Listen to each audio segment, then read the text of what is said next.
गुलशन रोज की तरह राजू ढाबा की रसोई में खड़ा हो अपनी सबसे मशहूर जलेबी रबड़ी बना रहा होता है।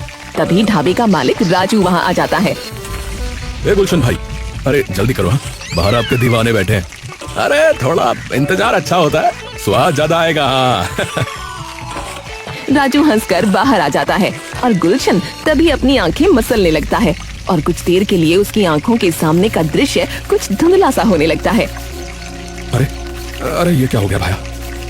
गुलशन अपना सर झटकता है और सब साफ दिखने लगता है। हाँ अब ठीक है। राजू रसोई से बाहर आकर सभी ग्राहकों के सामने खड़ा हो जाता है। अरे भाइयों अभी थोड़ा टाइम लगेगा। अरे भाई इतनी देर में तो कई बार आ जाता दूसरे ढाबों पे बनकर। ये बात राजू के कानों में पड़ जाती है और वो छाती तान कर बाहर आ जाता है। अरे पर पूरे राजस्थान में मारे जैसी रबड़ी जलेबी अगर कोई बना के दिखा देना तो उसी दिन काम छोड़ दूंगा। राजू भाई साहब जरा बताओ। अरे भाई गुलशन भाई की रबड़ी जलेबी के लिए तो लोग दूर दूर से आते हैं। गुलशन गुरूर भरी मुस्कान के साथ उसे देखता है और अंदर चला जाता है। एक ही मालिक होगा ऐसा ये राजू, हाँ, जिसने अपने लिए काम करने वालों को इतना सर पे चढ़ा रखा है। अरे तो चढ़ाएगा क्यों नहीं भाई? क्यों नहीं चढ़ाएगा? अरे सभी दीवारें हैं इसकी जलेबी रबड़ी के भाई, तो सर पे क्या मैं आसमान में भी चढ़ा देगा है? अब बोले तो ढाबे की छत पे भी चढ़ा सकता है। अरे भैया पूरा दिन खचाखच भरा रहता है इसका ढाबा। जितनी तनख्वाह राजू इसको देता है उतनी तो किसी भी हलवाई को नहीं मिलती होगी भैया यहाँ पे। हाँ भैया यही है, जिसके हाथ में हुनर है उसी की इज्जत है भैया आजकल, इसीलिए तो ये इतना अकड़ालू होके घूम रहा है। शाम ढल जाती है और गुलशन अपना काम खत्म करके जाने लगता है। अच्छा ठीक है राजू भाई साहब, चलता हूँ। गुलशन ढाबे से बाहर निकलने लगता है। तभी एक अंधा भिखारी लोकेश वहाँ आ जाता है। साहब कुछ खाने को दे दो साहब। गुलशन लोकेश को ऊपर से नीचे तक देखता है। पैसे हैं? नहीं साहब, भगवान आपका भला करेगा साहब, अगर कुछ दे दोगे तो। अरे भाई जहाँ तुम आए हो ना वहाँ पैसे वाले लोग भी घंटों इंतजार करते हैं मेरे बनाए खाने का। हाँ और तुम्हें मुफ्त में खाना है। साहब मेरे अंधा होने की वजह से मुझे कोई काम नहीं देता, तो पैसे कहाँ से लाऊं? अरे अरे हटो हटो, ये सब बहाने, करने वाले खूब काम करते हैं। चलो चलो जाओ यहाँ से। गुलशन आंखें मसलता हुआ रात को अपने घर पहुँचता है, जहाँ उसकी दादी उसका इंतजार कर रही होती हैं। आ गए मेरे लाडले, आज कितनी भीड़ थी। अरे दादी साहब पूछो ही मत, लोग लाइन लगाकर बैठे रहते मेरी जलेबी रबड़ी के लिए। हाँ अच्छी बात है बेटा, मिठास के साथ इंसानियत भी जरूरी होती है, तो उसे कभी मत भूलना। अरे दादी साहब मेरे हाथों में जादू ही ऐसा है, लोग खुद झुक जाते हैं मेरे आगे। हाँ तभी दादी देखती है कि गुलशन बार बार अपनी आंखें मसल रहा है। आंखों में कुछ दिक्कत है क्या बेटा? पता नहीं दादी, जलन सी हो रही है आंखों में, शायद धूल मिट्टी पड़ गई होगी आते वक्त कहीं। अच्छा चलो ठीक है, पहले मुंह धो लो फिर आराम से खाना खा लेना। गुलशन हाथ मुंह धोकर आता है और फिर दादी के साथ बैठकर खाना खाने लगता है। गुलशन सोने की खूब कोशिश करता है, लेकिन उसकी आंखों में जलन बंद नहीं होती और वो आधी रात में अचानक उठकर बैठ जाता है। अरे यार क्या हो गया इन आंखों को? अरे यार तंगी कर दिया बिल्कुल। गुलशन उठकर आंखों पर पानी डालता है, फिर वापस आकर सो जाता है। सुबह होते ही गुलशन उठता है, लेकिन जैसे ही वो आंखें खोलता है तभी उसकी आंखों के सामने एकदम अंधेरा छा जाता है। अरे ये क्या? अरे अरे मुझे कुछ दिख क्यों नहीं रहा है? कमरे में अंधेरा है क्या? दादी दादी दादी तुरंत गुलशन के पास आती है। क्या हुआ बेटा? दादी मुझे कुछ दिख नहीं रहा है, कमरे में अंधेरा है क्या? अरे नहीं बेटा, कमरे में तो पूरी रोशनी है। गुलशन उठने की कोशिश करता है, लेकिन उसका पैर एक लोटे से टकराता है और वो गिर जाता है। अरे क्या हुआ? संभल के बेटा, क्या हुआ? दादी साहब कुछ नहीं दिख रहा है, कुछ भी नहीं दिख रहा है मुझे दादी साहब। गुलशन की दादी घबराकर चिल्लाने लगती है। तभी उनके पड़ोस का एक आदमी जल्दी से अंदर आता है। अरे क्या हो गया दादी, क्या हो गया? अरे अमित बेटा, इसे कुछ दिख नहीं रहा, अचानक से सब दिखना बंद हो गया। देखो तो। कुछ नहीं दिख रहा। अरे घबराओ मत। एक काम करते हैं, सबसे पहले इसको अस्पताल लेकर चलते हैं। अमित और दादी मिलकर गुलशन को सहारा देते हैं और उसे अस्पताल ले जाते हैं। देखिए, इन्हें एक बीमारी है जिसमें धीरे धीरे आंखों की रोशनी चली जाती है। ये एक तरीके से पुश्तैनी बीमारी है। क्या आपके खानदान में पहले भी किसी के साथ ऐसा कुछ हुआ था क्या? मेरी सासू माँ के साथ हुआ था। हाँ, तो ये उन्हीं से आई है इसमें। डॉक्टर साहब, ये ठीक तो हो जाएगा ना? देखिए, अभी जो हालत है उसमें ठीक होना जरा मुश्किल है। हाँ, इनका आई ट्रांसप्लांट हो सकता है, लेकिन वो काफी महंगा है। एक आंख के लगभग 5 लाख रुपए। ये सुनते ही गुलशन और दादी के पांव तले जमीन खिसक जाती है। पैसे तो है, पर इतने नहीं है। अब तो मुझे माफ करिएगा, इसका फिर कोई और इलाज नहीं है। अब आपको ऐसे ही जीना होगा। दादी और गुलशन चुपचाप घर आ जाते हैं और जैसे ही गुलशन घर पहुंचता है, वो तभी दादी की गोद में लेटकर फूट फूट कर रोने लगता है। सब खत्म हो गया दादी, मेरा काम, मेरी पहचान, सब खत्म हो गया दादी। दादी उसे संभालने की कोशिश करती रहती है, लेकिन उनके चेहरे पर भी चिंता साफ दिखाई देती है। कुछ दिन बाद गुलशन अब अपनी हालत से इतना हताश हो जाता है कि वो कुछ दिन तक काम पर भी नहीं जाता और तभी राजू उसके घर आता है। अरे गुलशन भाई, अरे क्या हो गया भाई? इतने दिन से ढाबे पर नहीं आ रहे हो, क्या हो गया? दादी राजू को सारी बात बता देती है। राजू कुछ देर के लिए चुप हो जाता है। अरे कोई बात नहीं गुलशन भाई, सब ठीक हो जाएगा। राजू कुछ देर बस गुलशन की ओर देखता रहता है। मतलब ये बताओ कि बिल्कुल भी नहीं दिख रहा है क्या तुम्हें? मतलब जरा सा भी नहीं? हाँ राजू भाई साहब, बिल्कुल भी नहीं दिख रहा है। अरे चिंता मत करो, भगवान सब ठीक करेगा, तुम हिम्मत रखो। ठीक है काकी, मैं अभी चलता हूँ, दुकान का टाइम हो रहा है। नमस्कार। राजू उठता है और वहाँ से चला जाता है। अगले दिन गुलशन हाथ में एक लकड़ी छड़ी लेकर धीरे धीरे ढाबे पर पहुँचता है। सब लोग उसे देखकर थोड़ा चुप हो जाते हैं। राजू भाई साहब, मैं काम कर लूं क्या? कोशिश करता हूँ। हाँ, कोशिश कर लो, क्यों नहीं। गुलशन काम शुरू ही करता है कि तभी उसके हाथ से बर्तन टकराता है और नीचे गिर जाता है। अरे भाई, माफ करना। अरे कोई उठा कर देना मुझे। पहले तो ऐसे हुक्म जताता था, अब देखो कैसे हवा निकल गई इसकी है? दिन फिरते समय नहीं लगता भैया। दूसरा हलवाई वो बर्तन उठाकर उसे दे देता है, लेकिन गुलशन जरा भी ठीक से काम नहीं कर पाता।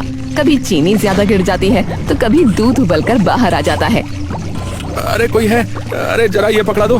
अरे इसको पकड़ो यार। अरे ये इधर डाल दो जरा। तभी राजू आता है। अब कोई बात नहीं भाई, अभी आप बैठ जाओ, शाम को बात करते हैं। शाम हो जाती है। ढाबा धीरे धीरे खाली हो ही रहा होता है। तभी राजू गुलशन के पास आता है। देखो गुलशन भाई, बुरा मत मानना, पर अब ऐसे काम नहीं बन पाएगा। आप मेरी मजबूरी समझो। यहाँ पे बहुत भीड़ होती है, काम संभालना पड़ता है, और अगर अब सारे के सारे हलवाई आपके साथ काम में लगे रहे और आपके ही काम में हाथ बटाते रहे तो कैसे चलेगा भाई? सोचो जरा। ये सुनते ही गुलशन के चेहरे पर गुस्सा और दर्द दोनों आ जाते हैं। यहाँ लोग मेरी वजह से आते थे। राजू भाई साहब, आप ऐसे कैसे बोल सकते हो? लोग दूर दूर से मेरे हाथ की रबड़ी जलेबी खाने आते थे। अरे भाई, मैं मना नहीं कर रहा हूँ, मैं ये नहीं कह रहा हूँ कि नहीं आते थे। अब लेकिन ये तो बताओ कि ऐसी हालत में क्या कर सकते हैं? बताओ, आप बना सकते हो ये रबड़ी जलेबी? बताओ मुझे। गुलशन इस बात का कोई जवाब नहीं दे पाता। अब देखो भाई, माफ करना, पर अब मैं आपको काम पे नहीं रख सकता। अरे देखना, मेरे बिना ये ढाबा चलेगा भी नहीं, बता रहा हूँ। लोग सिर्फ मेरे लिए आते थे। हाँ अरे भाई देखो, इतना नहीं बोलना चाहिए। सब चलेगा भाई, ऐसा नहीं है कि सिर्फ आप ही एक अकेले हो, और किसी को ढूंढ लूंगा मैं। अरे कोई नहीं मिलेगा। हाँ, यहाँ तो क्या, पूरे राजस्थान में कोई नहीं मिलेगा। हाँ, तो कोई बात नहीं, बाहर से ले आऊंगा। तारी थोड़ी सी तारीफ क्या कर दी, तुम तो सर पे ही चढ़ गए। जाओ यहाँ से। अब तुम यहाँ पर काम नहीं कर सकते। गुलशन का दिल पूरी तरीके से टूट जाता है और वो अपनी छड़ी उठाकर धीरे धीरे बाहर की ओर निकल पड़ता है। गुलशन बाहर जा रहा होता है और उसकी आंखों से आंसू बह रहे होते हैं। ये सब क्या हो रहा है मेरे साथ? हे भगवान, मैंने क्या बिगाड़ा था? अचानक उसका पैर पत्थर से टकराता है और वो वहीं गिर पड़ता है। गुलशन जैसे ही नीचे गिरता है तो उसका मन पूरे तरीके से हताश हो जाता है और जमीन पर बैठकर वो रो पड़ता है। सब खत्म हो गया, सब ले लिया मुझसे, सब ले लिया। तभी लोकेश वहाँ आकर उसका हाथ पकड़ता है। अरे अरे क्या हो गया भाई साहब, आपकी रोने की आवाज सुनी और आप यहाँ क्यों बैठे हो ऐसे? लोकेश उसे संभाल कर खड़ा करता है। अरे क्या हो गया भाई साहब, ऐसे क्यों रो रहे हो, ये बताओ। अरे सब खत्म हो गया भाई, सब खत्म हो गया, मेरा पूरी जिंदगी खराब हो गई भाई। अरे भाई साहब, पर हुआ क्या है ये तो बताओ। अरे भाई मेरा काम भी चला गया, आगे भी चली गई भाई। इस राजू ढाबे का सबसे होनहार हलवाई था मैं। मेरी वजह से चलती थी इसकी दुकान, मेरी वजह से पूरी जिंदगी इसके लिए काम किया और वक्त आने पे इसने मुझे ही पीठ दिखा दी, बताओ। भिखारी वो बात सुनता है और मुस्कुराने लगता है। अरे भाई, मैं भी कुछ दिन पहले यहीं आया था खाना मांगने। 3 दिन से कुछ नहीं खाया था, तब आया था इस तरफ, पर वहां पर एक आदमी मिला था जिसने मुझे ये कहा कि यहाँ तो पैसे वाले भी इंतजार करते हैं, तो तुम्हें मुफ्त में भला कैसे मिलेगा। और जब मैंने कहा कि मुझे काम नहीं मिलता, तब पता है क्या कहा उसने। ये सुनते ही गुलशन एकदम सुन्न पड़ जाता है और समझ जाता है कि लोकेश वही अंधा भिखारी है जो उस दिन उससे खाना मांग रहा था। अरे अरे हटो हटो, ये सब बहाने, करने वाले खूब काम करते हैं। चलो चलो जाओ यहाँ से। भाई मैं उसी पल गुलशन के मन में अपने सारे किए गलत कामों का एहसास तेजी से घूमने लगता है। भाई, आपको शायद अभी इतनी आदत नहीं है छड़ी से चलने की, मुझे है, तो आप मेरा हाथ पकड़ लो, मैं आपको घर छोड़ देता हूँ। कुछ ही देर में लोकेश गुलशन को उसके घर लाकर छोड़ देता है। डरना मत भाई, शुरुआत में थोड़ी दिक्कत आती है, लेकिन बाद में अपने आप चीजों का पता लगने लगता है। तो बस हिम्मत बनाए रखना, हारना मत, अब ऐसे ही जीना है भाई। इतना कहकर लोकेश वापस चला जाता है और गुलशन का दिल मानो टूटकर उसके पूरे शरीर में बिखर जाता है। गुलशन घर की दहलीज पर जाकर बैठ अपना सर पकड़कर रोने लगता है। हे भगवान, ये क्या हो गया मुझसे, ये कैसे घिनौने पाप कर लिए मैंने।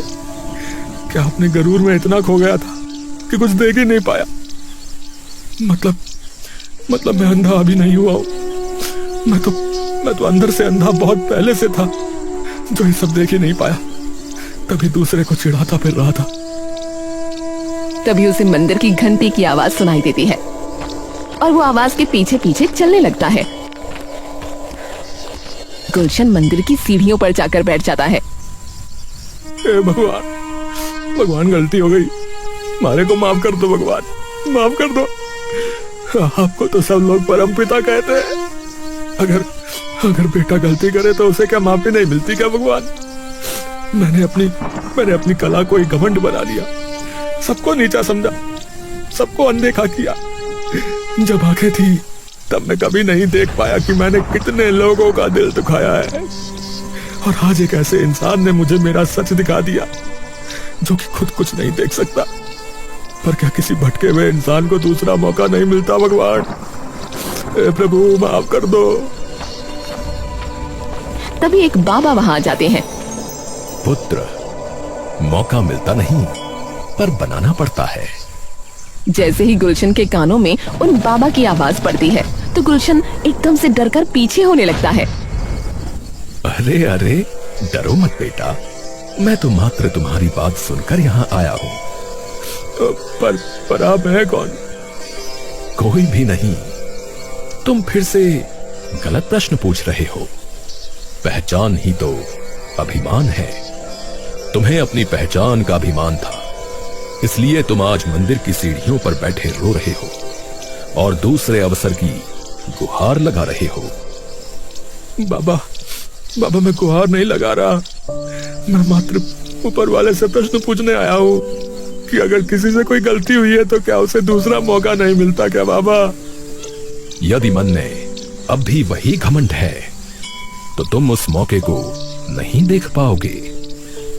परंतु हां, यदि सच्चा पछतावा है तो मार्ग स्वयं बनेगा। और पुत्र, अगर प्रभु ने तुम्हें दूसरा मार्ग दिखाया तो ध्यान रखना कि वो तुम्हें उस मार्ग पे लाए ही इसीलिए ताकि तुम औरों को मार्ग दिखा सको, औरों के मार्गदर्शक बन सको। बाबा उसके सर पर हाथ रखते हैं और उसे आशीर्वाद देते हैं। जाओ, अब अपना मार्ग तुम स्वयं तय करोगे। तभी गुलशन को अपने मन में एक अजीब सा आभास होने लगता है। धन्यवाद, धन्यवाद बाबा जी, धन्यवाद। लेकिन उन बाबा की कोई आवाज नहीं आती। गुलशन उठकर इधर उधर देखने लगता है और उन्हें बुलाने लगता है। तभी एक आदमी गुलशन की आवाज सुनकर मंदिर से बाहर आता है। अरे राम राम भाई साहब, अरे किसे ढूंढ रहे हो? अरे भाई, अभी यहाँ कोई शायद बाबा थे या कोई इंसान था यहाँ पर अभी। अरे भाई, अरे मैं इतनी देर से यहाँ खड़ा हूँ, अरे मैंने तो कोई भी ना दिखा तुम्हारे अलावा। ये सुनते ही गुलशन पूरे तरीके से विचलित हो जाता है और वापस अपने घर आ जाता है। गुलशन जैसे ही अपने घर के अंदर घुसता है तभी उसे एकदम से सारे मसालों और खाने की सामग्रियों की तेज खुशबू आने लगती है। हाँ? हाँ? अरे अरे ये तो मसालों की सुगंध है, पर इतनी दूर से कैसे आ रही है मुझे? हाँ? गुलशन उस सुगंध के पीछे पीछे बिना रुके रसोई में चला जाता है और आराम से उन मसालों को पहचान लेता है। यहाँ तक कि बर्तनों के तांबे तक की खुशबू से आ जाती है और वो जल्दी जल्दी सामान उठाता है और बस अपने अंदाजे से रबड़ी बना देता है। खुशबू तो वैसी ही आ रही है, दादी को खिला कर देखता हूँ। गुलशन तुरंत वो रबड़ी अपनी दादी के पास ले जाता है। दादी सा कहाँ हो? अरे जरा चक्के तो बताओ। ये तुमने बनाई है? हाँ दादी, चक्के तो बताओ। दादी जैसे ही वो रबड़ी चखती है कुछ देर तक अचंभे से उनकी जुबान से कुछ नहीं निकल पाता। हाँ? क्या क्या सच में दादी? हाँ सच में बेटा। ये सुनते ही गुलशन के दिमाग में एक तरकीब आ जाती है। दादी अगर मैं अपनी रबड़ी जलेबी की दुकान खोल लूं तो? क्यों, राजू के भाई के यहाँ नौकरी कर लेना। गुलशन दादी को सारी बात बता देता है।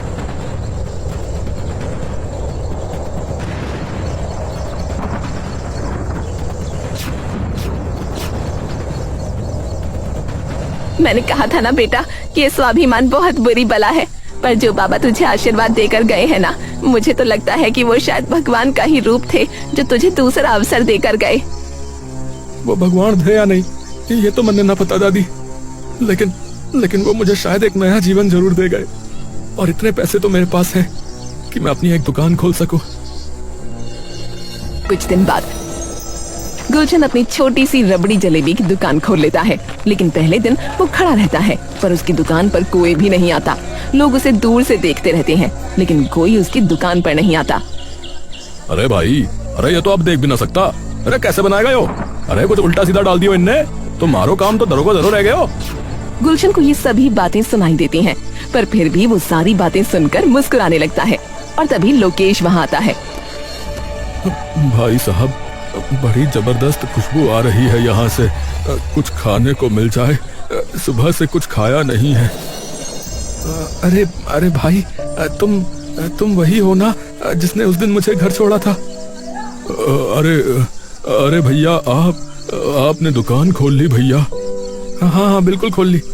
और तुम मेरे भाई, मेरे सबसे पहले ग्राहक हो, तो आओ बैठो, मैं तुम्हें अपने हाथों से रबड़ी जलेबी खिलाऊंगा। वो बड़े प्यार से अपने हाथों से उसे खाना खिलाता है।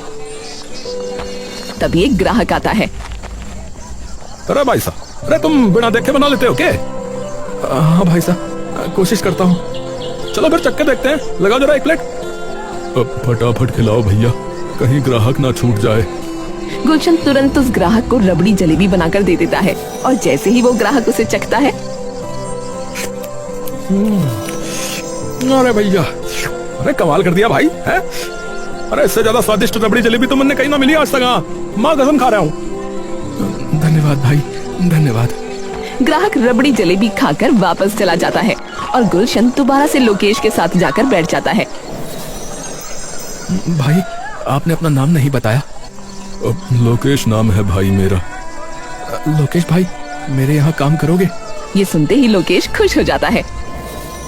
हाँ हाँ भाई, मैं तो कर लूंगा, लेकिन मैं करूंगा कैसे? मैं आपके जितना अच्छा थोड़ी ना हूँ ये सब चीजें बनाने में। अरे तो भाई, आप वो बनाना जो आपको बनाना आता है। आपने तो कहा था कि कुछ दिनों में अपने आप सब समझ में आने लग जाएगा, कहा था ना? हाँ हाँ हाँ, आपका बहुत बहुत धन्यवाद भाई। नहीं नहीं भाई, धन्यवाद तो मुझे आपका करना चाहिए, क्योंकि आपकी वजह से ही मैं सच्चाई के रास्ते पर आ पाया हूँ। धीरे धीरे गुलशन की वो छोटी सी दुकान चल पड़ती है और कुछ ही दिनों में उसकी रबड़ी जलेबी की खुशबू पूरे गांव में फैल जाती है। अरे भाई जल्दी करो, अरे यार आधा किलो जलेबी पैक कर दो भाई मेरी। और भाई मुझे 1 किलो रबड़ी दे देना जरा, घर लेके जाना है, बच्ची का जन्मदिन है ना, इसीलिए। अरे भाई, अरे मेरे लिए भी गरम गरम बना दो भाई जलेबी। लोकेश बाहर खड़ा हो इधर उधर भीड़ संभाल रहा होता है। अरे भैया संभल के, सबको मिलेगा, सबको मिलेगा है, लाइन बना के रहिए भैया, धक्का मुक्की मत करिएगा। लेकिन जहाँ एक तरफ गुलशन की दुकान जोर शोर से चल रही थी, वहीं दूसरी तरफ राजू के ढाबे पर धीरे धीरे सारी भीड़ कम होने लगी थी। जब से गुलशन की दुकान चली है, तब से पूरा धंधा चौपट हो गया है।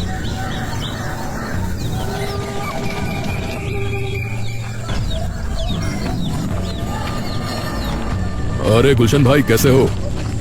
अरे राजू भाई, आओ, सब ठीक है।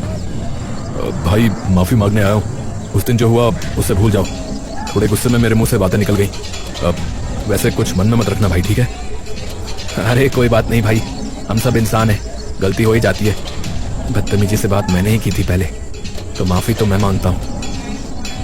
अरे भाई मैं सोच रहा था कि तुम वापस आ जाओ, तुम्हारी तनख्वाह मैं 4 गुना बढ़ा दूंगा, फिर से वही जोड़ी बन जाएगी हम दोनों की। हाँ अब माफ करना राजू भाई, अब मैं वापस नहीं आ पाऊंगा। अब तो बस यही अच्छा लगता है, और मेरे साथ मेरा ये भाई भी है, लोकेश। हम दोनों मिलकर अच्छा काम कर रहे हैं भाई। अरे एक बार फिर से सोच लो भाई, अकेले कैसे संभालोगे सब कुछ? कोई बात नहीं भाई, हमारे जैसे और मिल जाएंगे, उन्हें भी काम दे दूंगा।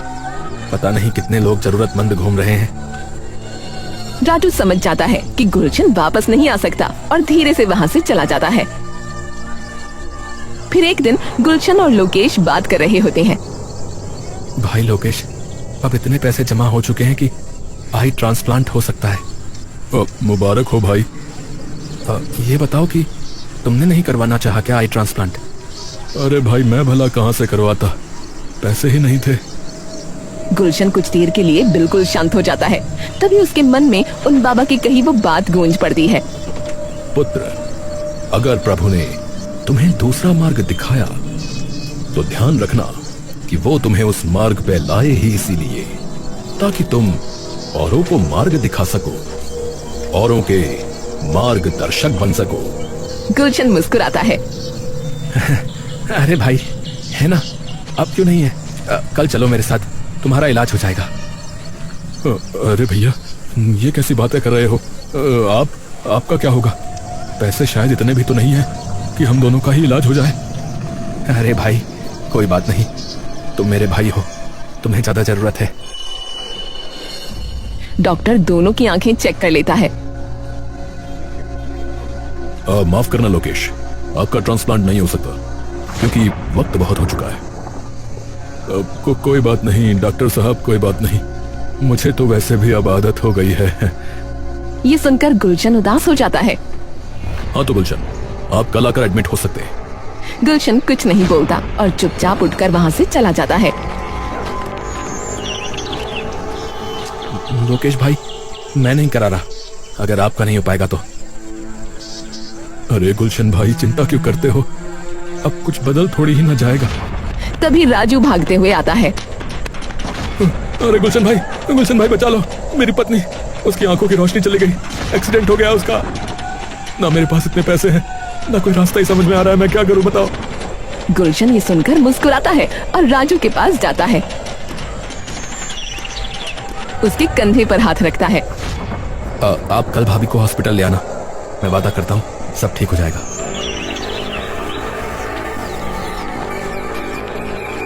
भाई आप क्या कर रहे हो? वो ट्रांसप्लांट तो आपके लिए था ना, इसने तो वक्त पर आपका साथ भी छोड़ दिया था। गुलशन मुस्कुराता है। नहीं भाई, भगवान ने मुझे जो देना था वो दे दिया। उन्होंने मुझे मार्ग दिखाया, रास्ता दिखाया, ताकि मैं औरों को रास्ता दिखा सकूं। यही मेरा प्रायश्चित है और अब यही मेरा रास्ता है। मैं बिना आंखों के भी सब देख लेता हूं। खुशबू से इतना अच्छा बना लेता हूं, तो मुझे आंखों की जरूरत है क्या? जिसे जरूरत है हक उसका है। मैंने जाने अनजाने कितने दिल दुखाए हैं, आपको तो पता है ना। अब वक्त है उसका हर्जाना भरने का। अरे भैया, आप तो बिल्कुल संत आदमी हो गए। आप बिल्कुल बदल गए हो भैया। मानो धधकती आग किसी उजाला देने वाले दीपक की लौ में बदल गई हो। गुलशन अगले दिन ही राजू की बीवी की आंखों का इलाज करवा देता है और उसी दिन वो ये प्रण लेता है कि अब से वो जो भी करेगा वो दूसरों की भला।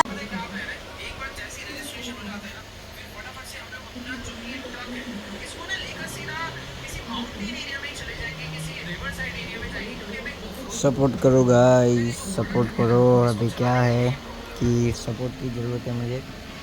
आप लोग मुझे सपोर्ट करोगे तो मज़ा आएगा। अब लाइट मेरे आँखों में आ रही है, अब क्या ही करेगा ये।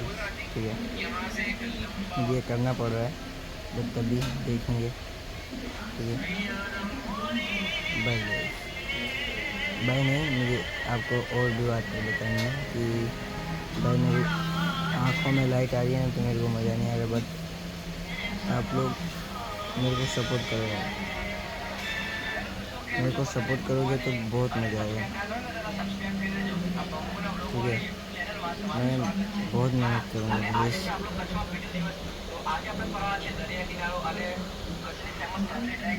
और ये मुझे मजबूरी में करना पड़ रहा है कि मैं कॉपी पेस्ट वीडियो कर रहा हूँ। ठीक है, तो कॉपी पेस्ट तो मेरा वीडियो हो गया। और लाइट में मेरे को कुछ दिख रहा है। वाह, क्या लाइट दिख रही है। मैं क्या कह रहा हूँ गाइस, गुड बाय।